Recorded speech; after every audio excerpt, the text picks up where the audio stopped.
perceraian dari Baim dan Paula. Kalau Bunda sendiri nih sebagai perempuan dan sebagai seorang ibu, mungkin melihatnya seperti apa sih Bun? Cukup miris juga nggak sih nih? Sebagai seorang perempuan secara pribadi saya sangat empati dan jujur saya sedih. Kalau boleh jujur ingin menangis, saya menangis. Saya ngebayangin kalau itu terjadi sama saya. Kok tega ya gitu loh. Suami atau sekarang sudah posisi mantan suami sampai segitunya gitu loh ya, membuka aib. Ibaratnya Paula itu dikulitin bang, kok bisa ya, padahal kan yang namanya perceraian ya udah cerai aja gitu loh, masalah pribadi internal menjadi rahasia mereka berdua. Kenapa sih kalau pernikahan itu indah, penuh senyum, penuh tawa, kenapa tidak bisa dibuat perceraian itu indah? Mungkin contoh perceraian yang indah itu pernah kita lihat perceraiannya senior ya, Ibu Camelia Malik sama Mas Sri Kapri, terus juga almarhum Bang Reza Tapi sama Mbak Dewi Yu, ya kan semuanya indah, baik-baik aja. Terus juga Mas Katon Bagaskara sama Mbak Ira Wibowo, itu contoh-contoh selebriti yang bercerai dengan indah, karena mereka menyadari bahwa mungkin pernikahan itu begitu indah, tawa, bahagia. Kenapa perceraian tidak bisa dibuat seperti itu? Walaupun sakit, tapi cukup dirasakan sendiri. Oke, tapi Bun dari yang kita lihat di konten Bunda, melihat di kasusnya Paula ini seperti adanya settingan manipulasi dari Ya, saya jujur aja boleh saya bicarakan lagi. Saya berani bicara di akun saya. Sebenarnya saya tadinya tidak mau untuk bicara ini di media, tapi saya kira nggak apa-apa. Saya harus berkomitmen, bertanggung jawab dengan apa yang saya ucapkan gitu loh. Saya bilang Paula korban manipulatif. Itu sampai dilihat 700.000 sekian tayangan. Komentarnya juga 99,9%, mungkin semua pro Paula. Semua pro Paula dan saya melihatnya bahwa ternyata sekarang ini mau netizen ya maupun masyarakat yang mencintai tentang sosok selebriti, semuanya tuh cerdas, bisa memilah-milah bisa memilah-milah mana ini yang benar, mana yang salah. Saya melihatnya seperti itu. 99,9% mendukung Paula dan mereka setuju dengan statement saya. Makanya saya beranilah, oke lah, saya bicara juga di media gitu, nggak apa-apa. Oke. Dengan bisa dibilang Bunda sebagai korban manipulatifnya Baim pada saat itu, makanya Bunda berani speak up, benar nggak sih Bunda? Saya tidak akan pernah mau berkomentar dengan sesuatu yang tidak ada kaitannya dengan saya. Tapi walaupun Baim tidak ada masalah dengan saya pasti jujur saya juga pro Paula ya. Di luar saya kenal nggak kenal, tapi kebetulan saya pernah mengenal sosok Paula di persidangan ya, satu kali itu aja ya. Jadi saya ketemu dan saya bisa melihat sosok yang sangat lugu, malah menurut saya dia lugu, nice, dan berusaha menjadi sosok istri dan ibu yang baik. Saya bisa melihat itu loh, feel good saya aja sih gitu. Jadi dikaitkan dengan masalah saya, ya saya ngerasain itu bahwa Baim memanipulatif satu kondisi. Saya terakhir komunikasi sama Baim saat itu ya, sebelum sampai muncul ke permukaan, sampai seru juga tuh gugatan-gugatan pada saat lucu-lucunya itu masalah. Saya sempat bilang gini sama Baim, satu kalimat saya underestimate loh sama kamu, dan saya bicara langsung sama Baim gitu loh, saya underestimate sama kamu. Dan lucunya pada saat permasalahan itu muncul, Baim membuat statement yang menggiring opini netizen. Jujur saat itu saya terhina sekali, dibilang banyak banget netizen yang membela Baim. Pada saat itu mungkin memang Baim sedang luar biasa sebagai seorang pelaku YouTuber, melakukan kegiatan sosial eksperimen, membagi-bagi uang, ya kan, dermawan. Yang netizen itu pasti melihatnya Baim orang baik. Ini ibu ini muncul mau sensasi, mau pansos, padahal saya muncul bukan pansos. Ngapain juga saya pansos itu, saya orang di belakang layar kok di dunia entertain. Jadi saya nggak terbiasa untuk pansos itu. Jadi menurut saya apa yang saya ungkap ini memang saya merasakan saya pernah dimanipulatif sama Baim. Dan ternyata gitu loh, setelah saya diingatkan juga sama teman-teman media, kasus itu ternyata belum selesai. Dulu saya juga baru paham ketika saya melihat ulang videonya, oh iya ternyata lawyer saya sempat bilang belum selesai, belum dicabut. Jadi akhirnya saya berpikir, kalaupun ini dilanjutkan ya udah gitu loh, mungkin udah jalannya harus dilanjutkan. Saya sih secara pribadi saya siap-siap aja gitu menghadapi situasi ini. Tapi kalaupun tidak dilanjutkan ya tolong komitmennya aja Baim direalisasikan. Jadi jangan memanipulasi perdamaian itu seolah-olah sudah selesai dan seolah-olah semuanya baik-baik aja, karena kan di dalamnya itu saya mengalami kerugian-kerugian besar yang saya sebagai seorang perempuan pekerja merasa dimanipulatif. Dan dulu jujur saya sempat sampai ke Komnas HAM waktu itu yang masih menjabat Ibu Riri kalau nggak salah, melaporkan ini, tapi melaporkan BAIM ke Komnas HAM dengan dalil bahwa saya sebagai seorang perempuan, seorang pekerja yang dimanipulatif. Tapi kondisinya adalah saat itu saya tidak meneruskannya. Itu saya datang ke Komnas HAM sendiri sama sahabat saya, seperti itu. Itu bisa dibilang kasus dengan Mbak Im dari tahun 2019 benar ya Bun? Ya, 2019 ya. Hingga sekarang bisa dibilang tuh sempat adanya itikat baik nggak sih Bun pada saat itu dari Mbak Imnya? Perdamaian yang ada rame itu beritanya di media, perdamaian. Terus kemudian waktu itu masih ada Bapak almarhum Bapak Hotman Sitompul. Beliau sangat bijak saat itu. Beliau sempat membisikkan ke telinga saya, Astrid, damai tapi ada komitmen penggantian yang disepakati. Itu ada kalimat itu ke saya, jumlahnya juga ada, ke lawyer saya juga ada, kemudian ditindaklanjuti oleh pihak tim lawyer saya, kemudian tidak ada apa-apa. Jadi sepeser pun saya tidak mendapatkan apa yang menjadi hak saya. Ya sudah, akhirnya saya berpikir udahlah gitu loh, banyak juga nasihat-nasihat dari sahabat-sahabat, udah lupakan. Nah jadi sebenarnya saya nggak mau bicara soal kasus Baim ke saya atau saya ke Baim gitu loh, yang masih belum selesai ternyata secara hukum gitu loh, belum dicabut juga gugatannya. Saya lebih peduli sebagai sesama perempuan, untuk perempuan oleh perempuan. Ini saya bicara secara objektif ya, bukan hanya kepada Paula aja. Saya bicara untuk seluruh perempuan di negeri ini yang banyak sekali mengalami diskriminasi, manipulasi, bahkan kekerasan verbal maupun non-verbal yang mereka nggak berani bicara. Contoh, ini saya mau kritik soal kawin nikah siri. Nikah siri itu sangat merugikan sekali perempuan. Banyak orang yang nikah siri padahal secara agama hablum minallahnya dia resmi, ya. Dia resmi, ada saksi-saksi keluarga sana sini siri, karena mungkin ada satu hal siri dulu.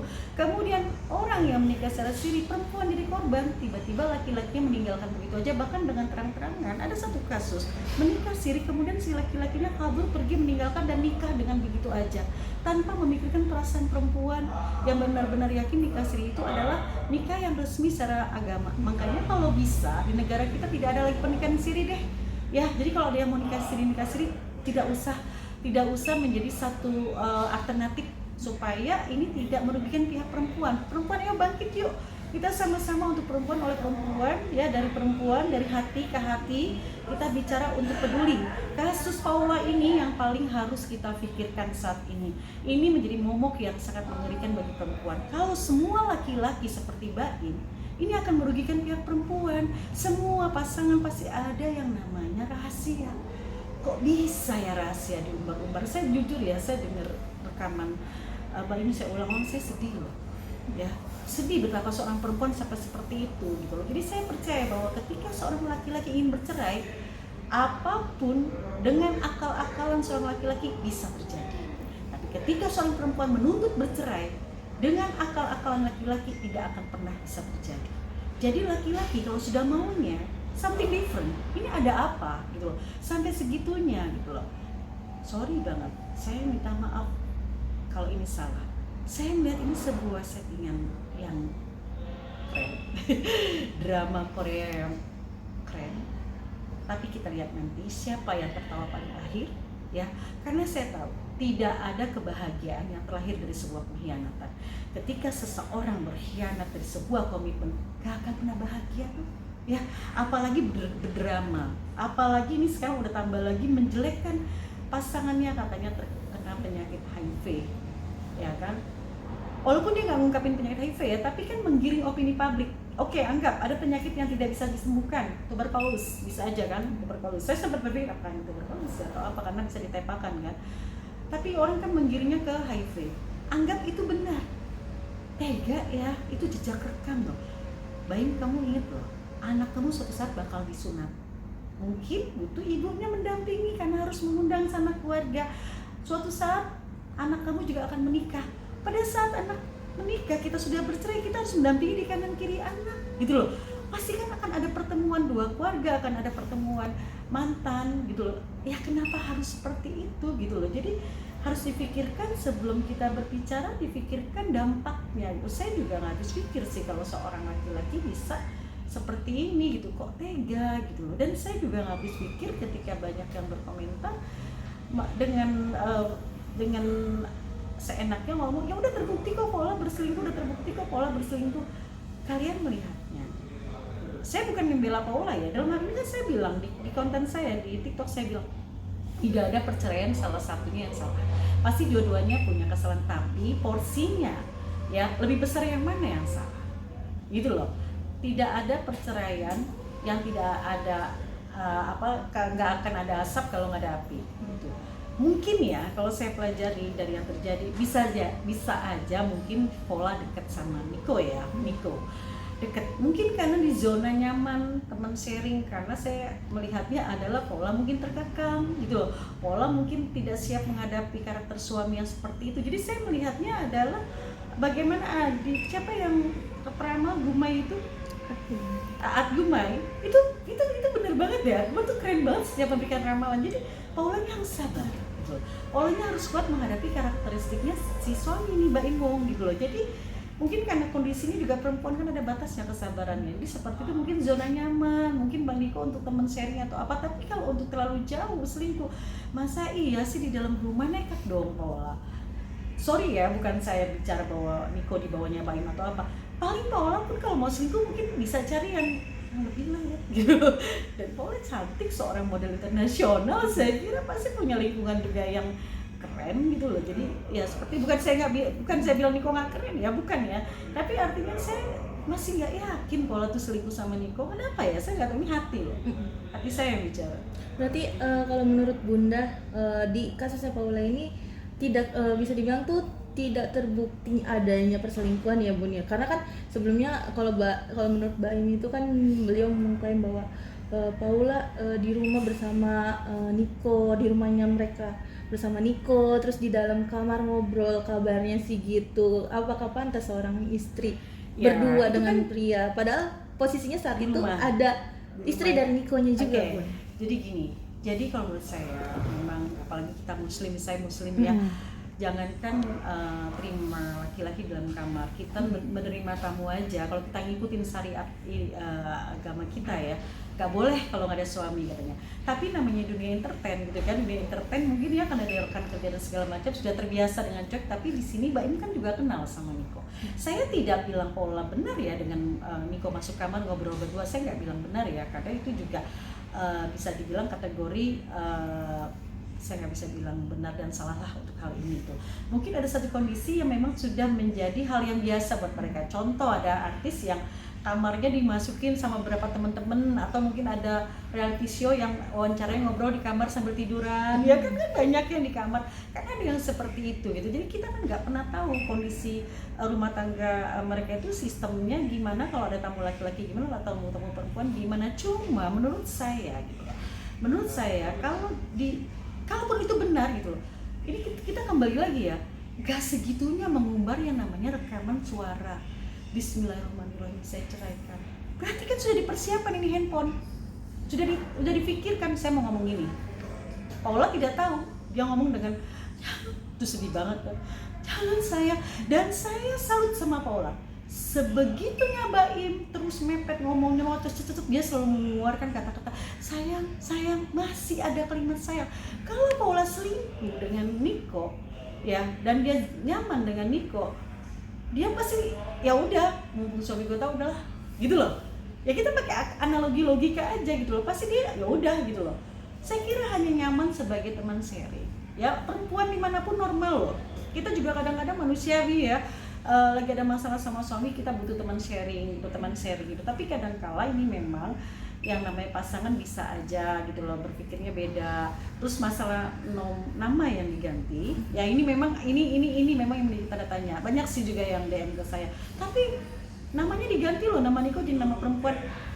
Ini jujur ya, kadang perempuan juga penuh kekhawatiran dan ketakutan sama suami, saking menjaga perasaan suaminya gitu loh. Untuk menjaga perasaan suaminya, udahlah ganti nama aja biar jaga aman gitu. Laki-laki juga begitu mungkin ya, ini suami istri gue udah mulai cemburu nih sama dia, udah namanya diganti. Padahal tuh laki-laki sama si perempuan hanya teman bisnis, dia harus anytime anywhere harus teleponan, atau ada kondisi bisnis yang belum bisa diceritakan sama pasangan. Makanya gini, di dalam berumah tangga yang dibutuhkan bukan hanya soal heart to heart, ya, bukan soal hati ke hati, tapi logika ke logika, itu loh. Jadi analogi logika juga bermain. Oh, udah berpasang itu kita mainkan logika dan perasaan deh, ya disinergikan deh. Jadi supaya kita tidak larut dalam kecemburuan, tidak larut dalam yang sifatnya mencurigai. Kalau kita mencurigai, mungkin banyak pasangan-pasangan yang suaminya kerja di luar negeri, luar kota, ditinggal sebulan 2 bulan. Tapi kalau mereka misal curiga, mereka bisa aja ribut-ribut. Tapi kalau mereka punya trust sama suaminya, ya udah nyaman, aman, seneng-seneng aja. Suaminya kerja di luar kota, begitu pulang happy. Memang suaminya mencintai, dia tahu mencintai, dan si istri juga menjaga ketika suaminya kerja di luar kota. Mungkin kalau semua orang tidak percaya dengan pasangannya, udah banyak yang bercerai, ya, karena kondisi pekerjaan yang harus berbeda kota, misalnya harus long distance dengan suaminya gitu. Jadi saya melihatnya sampai saat ini saya merasakan bahwa ini ada satu kondisi yang diciptakan. Oke, Bun, ini kan bisa dibilang setelah putusan cerai tersebut sempat ada pengumuman dari pihak pengadilan ya, bahwa telah diumumkan bahwa Paula sebagai istri yang bisa dibilang tuh tidak menjalankan tugasnya sebagai istri, sempat dibilang istri durhaka. Bahkan hingga Paula sendiri hingga mengambil langkah tegas untuk keputusan untuk melaporkan ke KY dan MA. Kalau menurut Bunda nih, melihat langkah Paula ya, bisa dibilang cukup tepat nggak sih Bun? Apalagi kan hal tersebut kan bisa dibilang tuh mencoreng nama baik dia, dan bisa dibilang tuh merusak nama baik dia di publik. Paula dengan melaporkan. Agree. Saya pribadi setuju, karena adalah sebuah bentuk perjuangan seorang perempuan yang merasa ketidakadilan. Saya setuju. Di dunia ini tidak perlu ada yang ditakuti kok, kecuali orang baik. Ya, mau dia hakim, mau dia mohon maaf nih petinggi sekalipun, saya punya prinsip satu loh dalam hidup saya. Saya akan hormat pada orang baik di dalam hubungan human intersahabul minanas gitu. Jadi apa yang dilakukan Paula, saya kira memang dia sudah di titik pemikiran yang saya sudah tidak peduli dengan dunia, saya merasa dizolim, saya harus menjaga nama saya, melindungi anak saya, menjaga psikis anak saya agar mentalnya tidak terganggu, yang punya iming-iming dan jejak rekam seorang ibu peselingkuh dan durhaka. Kebayang ketika anak sudah tumbuh besar baca di YouTube ibuku orang durhaka. Apa yang akan dilakukan Kenzo? Apa yang akan dilakukan adiknya Kenzo? Dia, mama orang durhaka, kan susah, dia akan melawan sama ibu. Mama juga durhaka kok, orang itu rame kok di YouTube tuh jejak rekam loh. Jadi wajar seorang Paula memperjuangkan. Dan saya kira, mohon maaf ini, siapapun yang bicara seseorang dibilang durhaka, tidak ada manusia satupun di dunia ini yang berhak menyebut orang itu durhaka. Orang itu masuk neraka, karena itu rahasia gaib. Hanya Allah Subhanahu wa Ta'ala yang tahu manusia itu durhaka atau tidak. Kadang kita lihat kemasan, jangan pernah lihat orang dari kemasan kelihatannya brutal, kelihatannya orang nggak benar. Ternyata hatinya orang baik. Dia melakukan hal-hal baik, melakukan hal-hal yang rahasia. Ya kan, perempuan yang tidak tertutup dan segala macam. Itu banyak kan. Itu kalau tidak berhijab, mohon maaf nih, tidak bisa mencium baunya surga. Tapi kita nggak tahu perempuan itu melakukan apa. Mungkin dia taat sholat malamnya, mungkin dia taat puasa sunnahnya, atau apa, kita nggak pernah tahu. Karena surga dan neraka bukan hak manusia untuk mengucapkannya, itu hanya hak dan ranah Allah. Jadi sangat tidak etis. Mungkin pernah dengar cerita ya, seorang pelacur ngasih makan binatang, anjing, masuk surga, gitu kan? Artinya tidak ada manusia yang bisa menebak surga. Kita yang sholat rajin, puasa sunnah rajin, belum tentu masuk surga. Apakah ibadah kita benar? Apakah ria? Apakah benar karena Allah? Gak pernah tahu. Makanya saya paling ngeri ada orang bicara, itu orang nggak benar, itu orang saya paling benci, karena tidak berhak siapapun loh. Itu yang saya menyedihkan adalah Paula dapat embel-embel kalimat durhaka. Ibu aja nggak boleh loh ngomong kamu anak durhaka, nggak boleh loh seorang ibu ngomong kayak gitu, nanti jadi doa gitu. Karena tidak ada manusia satupun di dunia ini yang berhak mengucapkan kalimat durhaka buat seseorang, karena kita tidak pernah tahu rahasia Allah gaib soal durhaka dan surga, ya kan? Betul. Hingga bahkan hingga isi draft keputusan cerainya tersebut sempat bocor nih Bun, dengan isinya mengatakan bahwa Paula kena penyakit HIV lah, dan juga sebagai istri yang tidak yang tadi sempat aku jelaskan, durhaka. Kalau Bunda lihat sendiri, percaya nggak sih Bun terkait dengan Boleh adanya ya? yang bocor tersebut Saya Bun? dari hati seorang Astrid saya mau bicara bahwa kalau itu benar, yang HIV ya, saya bicara kok tega ya, gitu loh. Dan kalau itu benar, kenapa berita muncul di TikTok Paula punya mantan pacar meninggal karena tertular oleh Paula? Tertular oleh Paula, ingat, tertular oleh Paula. Loh, Paulanya masih baik-baik aja. Kenapa yang tertular yang meninggal? Paula sebelum nikah sudah terjangkit HIV. Kok bayi mau menikahi? Ya kan? Punya anak, biasanya orang yang tertular HIV saat mengandung itu tidak boleh. Saya pernah punya cerita, ya, ada suami istri sebelum nikah, suami karena drugs, karena ini ya apa seputau, ya kan, jarum suntik itu bisa mempengaruhi HIV karena mereka putau. Suami terinfeksi HIV, meninggal tidak lama, anaknya kena jantung bolong pada saat lemah karena terinfeksi, dan tidak lama kemudian istrinya meninggal. Itu benar HIV yang menularkan pasangan karena mereka melakukan hubungan intim. HIV itu kan tertular karena ada hubungan intim, hubungan suami istri. Tidak ada yang dari makanan atau apa, enggak. Saya pernah ngerawat kok orang HIV, saya pernah bolak-balik ke panti sosialisasi. Jadi saya aman-aman aja karena saya sebagai bentuk rasa sosial kemanusiaan aja gitu. Tapi nggak akan tertular kita nyuapin dia makan, kita doang enggak. Itu kan berhubungan. Nah, makanya ini harus cerdas nih gitu loh netizen. Pacar Paula tertular karena dia meninggal. Kok kenapa pacarnya ya? Kok Paulanya baik-baik aja gitu. Jadi saya agak sedikit masih tidak percaya gitu loh. Kalaupun ada kepercayaan saya, mungkin ada penyakit lain bukan HIV kali ya. Yang saya bilang tadi mungkin tuberkulose atau apa gitu. Jadi menyedihkan sekali itu. Kalau itu benar pun gak pantas loh diomongin. Ingat deh mental anaknya. Kita sebagai orang tua yang dijaga apa sih mental? Ya, karena saya juga kena bicara seperti ini gitu. Saya kan juga, ya maaf, saya juga single mom, ya kan, yang bertahun-tahun merawat anak saya. Apapun yang saya lakukan, yang saya jaga perasaan anak saya gitu loh. Bagaimana saya menjaga mental anak saya gitu loh, apapun itu gitu loh. Ya kan, namanya orang tua pasti. Nah, apa yang diperjuangkan Paula ini agree, saya setuju. Bahkan saya minta semua perempuan di negeri ini bikin hashtag peduli Paula Van Hoven, peduli perempuan. Untuk perempuan, oleh perempuan, dari perempuan. Ayo, kalau perlu kita kampanye suarakan keadilan buat perempuan.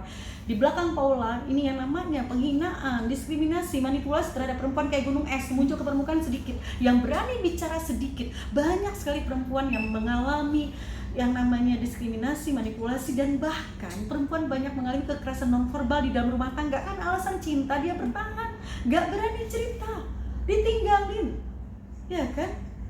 Ya itu pertama yang tadi nikah siri. Aduh, sedih banget. Terus banyak orang yang bertahan dalam rumah tangga yang penuh kekerasan karena anak. Makanya gini, kalau boleh memilih, kalau saya jadi perempuan, ketika kondisi tidak sehat antara kita dengan pasangan, kalau lakukan bercerai, karena bercerai itu memang sangat dibenci, tapi halal, lakukan. Karena untuk perkembangan psikis anak, karena banyak orang-orang yang bercerai juga kondisi mendidik anaknya benar. Anaknya tetap sekolah dengan baik, tetap kuliah dengan baik, karena memang dia ingin menjaga, ya, menghandle sang anak gitu. Jadi apa yang dilakukan Paula, saya sangat mensupport Paula. Kamu luar biasa karena kamu menjaga mental anak kamu ke depan. Kita ini apa sih, usia misalkan udah 30 tahun ke atas, 40 tahun ke atas, udah dilirik sama malaikat. Kita nggak pernah tahu umur gitu loh. Kalau kita ini hanya memikirkan diri kita, egois kita, keakuan kita, bagaimana nasib anak-anak kita gitu loh. Jadi seperti itu sih. Oke, Bun, ini dalam kasus Paul ini termasuk unsur pembunuhan karakter juga nggak sih? Karena kan banyak yang dituduhnya tuh karakter, ke Paula, pencemaran nama baik, ya kan, rekaman gini loh. Kan sebenarnya saya nggak ngerti ya, ini mudah-mudahan undang-undang ITE ada nggak sih? Kita katanya mengcapture WA aja gitu loh, untuk hal yang sifatnya menceritakan kejelekan orang itu tidak boleh, ya. Menyebarkan rekaman tidak boleh. Artinya ini kan sudah dikondisikan, di setting, ada rekaman. Paula di situ posisi yang tidak tahu loh. Ini yang bocorin siapa? Di pihak Baim dong. Karena kan di situ terlihat yang dizolimin Paula. Artinya Paula ya kan belum bisa saya cerai. Ada ya, cerai kan sudah diniatkan di handphone, direkam gitu loh. Terus ada kalimat Baim ini yang benar-benar harusnya kita cerdas ya. Makanya saya kalau tidak mau berkomentar, kalau saya tidak mau dengerin ulang-ulang gitu kan. Ada kalimat Baim yang saya ulang-ulang, dia ngomong ini buat bukti. Paula dengan dugunya, bukti apa gitu. Ini buat bukti. Artinya dia sudah kondisikan produser, sutradara sekaligus lo aktor gitu loh. kasihan dong gitu loh. Paula itu kan, ya saya nggak kenal dekat sama Paula. Saya ingin ketemu pada saat itu Paula malah lagi mensupport Baim sebagai suami waktu saya gugat gitu loh. Tapi saya bicara dari hati ke hati gitu. Saya pengen banget ketemu Paula, pengen banget ketemu Paula, dengan saya mengatakan ini saya tidak niatan untuk apapun itu, saya hanya bicara untuk kamu. Saya juga tidak bicara soal kasus saya. Kalaupun kasus saya mau diperpanjang lagi itu dia menjadi ranah lawyer, bukan saya, karena lawyer yang lebih tahu soal ini. Jadi saya bicara ini karena dari hati. Ayo perempuan, yuk semangat kita ini. Tapi netizen sekarang luar biasa loh, cerdas. Waktu masa-masa saya diserang sampai ada mau bunuh saya lah segala macam. Aduh, bisa-bisa tuh waktu itu saya diserang sama netizen. Tapi dari yang Bunda alami pada saat berkasus dengan Baim kan sampai juga diserang oleh netizen sama kayak Paula juga. Diserang oleh netizen bahkan habis-habisan. Bunda untuk rasa bangkitnya sendiri gimana aku sih? Sampai kan ada kan di YouTube, aku sampai nabrak kan masuknya ke mana, ke got besar itu saking paniknya, karena kan aku nggak saya tuh sebenarnya mantan wartawan juga kayak kalian ini, tapi saya nggak pernah menghadapi situasi yang diserang netizen. Saya anggapnya beneran gitu loh ini. Oh, di mana ibu? Saya tunggu, saya bunuh, ada yang ngancam bunuh segala macam. Oh, itu rame. Tapi saya karena udah mau melupakan, saya itu tuh saya di YouTube masih banyak kok. Di akun saya hapusin, saya berpikir sudah selesai gitu. Sudah selesai. Saya juga pernah ada fotonya Baim yang ledek saya, dia yang leweknya. Terus saya balas lagi. Nanti saya cari fotonya masih ada nggak? Waktu masa kita lagi kenceng-kencengnya, Baim tuh pinter banget dan manipulasi keadaan sampai netizen menyerang saya. Tapi sekarang lucunya netizen itu berbalik, dan bahkan ada yang bilang, ada yang DM saya bilang, maaf ya waktu itu saya pernah ngatain kakak, ngatain ibu. Oh gak apa-apa gitu. Kalau saya tahu banget dengan satu peristiwa begini, kita lihat siapa yang tertawa paling akhir. Waktu berkasus dengan Baim saya bicara gini, kita lihat siapa yang tertawa paling akhir. Satu itu. Kedua, pada saat saya ketemu Paula, ini demi Allah ya, ini hati saya nggak ungkap dengan siapapun, saya ngomong gini, ini rumah tangga akan panjang. Serius, kenapa saya nggak ngerti, saya bisa, ini rumah tangga pasti akan panjang. Saya nggak tahu kenapa, karena saya berpikirnya gini, Mbak ini tricky banget, pasti dia akan tricky juga dengan pasangannya. Itu sumpah loh, itu di hati saya di Pengadilan Negeri Bogor. Ini demi Allah, demi Rasulullah saya berani bilang itu di hati saya. Tapi saya nggak berani ngomong ke siapapun gitu loh saat itu. Cuman hati saya aja. Waktu itu Paula lagi hamil. Iya, Paula lagi hamil gitu. Jadi saya juga ngerasa kenapa di hati saya berpikir gini. Nah, makin kesini setelah peristiwa saya berlalu, banyak peristiwa kan, banyak peristiwa dengan bapak-bapak yang tua itu, terus juga yang viral yang banyak lah ya, terus yang laporan polisi yang istrinya ini kan banyak tuh. Terus banyak kan teman, ternyata bener ya Baim, dulu gue pikir lo tuh cuma jadi sensasi aja. Lihat aja nanti dia akan banyak masalah, ternyata bener. Kayak gitu. Ketika Bunda udah bisa dibilang udah ngerasa feeling dari lama. Iya, udah feeling. Sempat ngobrol nggak sih ketika terakhir ketemu dengan Paula? Enggak sempat, cuman di hati aja. Cuman saya kalau bikin status kan setiap kali ngeliat peristiwa Paula, saya suka komen gitu loh. Saya sama Paula ya, saya ngerasa saya gak ada masalah, saya suka komen. Ini Paula bingung, ini yang gugat suami gue kok suka komen, suka like inian dia, karena saya empati aja sama Paula kan. Saya ngeliat Paula gini loh, hidayahnya dia tuh luar biasa. Dia berhijab dari seorang model top internasional yang pakaiannya mungkin terbuka, terus kemudian jadi seorang perempuan istri yang berhijab. Itu saya salut aja sih secara pribadi, itu keren ya Paula gitu loh. Dan saya jujur mendengar rekaman itu saya nangis karena suara Paula yang begitu menghibah gitu loh. Jadi ingat netizen kan ada juga bicara gitu, dia nangis-nangis hibah takut karena ketahuan. Bukan, seorang istri itu berusaha mempertahankan rumah tangga pernikahannya, karena pernikahan itu ibadah, harus dipertahankan. Nah makanya laki-laki kalau udah mau bercerai, dia segala cara, segala akal dilakukan, apapun itu laki-laki. Berarti ada sesuatu nih, apa ya gitu loh. Karena saya bicara ini, saya pernah mengalami hal itu gitu loh. Ketika, loh ini bercerai, masalahnya di mana? Ternyata ujungnya baru kita tahu kenapa. Jadi banyak, bukan hanya saya, beberapa teman yang single parent, single mom juga begitu. Laki-laki kalau udah bercerai bakal terjadi ya, tapi kalau perempuan mau bercerai nggak bakal terjadi, karena mereka akan bertahan. Itulah bedanya kita jadi perempuan. Makanya ayo perempuan, kita berjuang untuk perempuan. Kamu juga perempuan, harus kasihan perempuan di Indonesia ini kalau boleh jujur belum meneruskan sepenuhnya perjuangan RA Kartini. Masih bulan April ya, ayolah kita teruskan perjuangan RA Kartini, perjuangkan perempuan dengan cara benar, jauhkan perempuan dari diskriminasi, manipulasi, pelecehan, kesetaraan harus kita perjuangkan ya. Oke, good. Sip. Terima kasih Bunda. Bunda, Alma.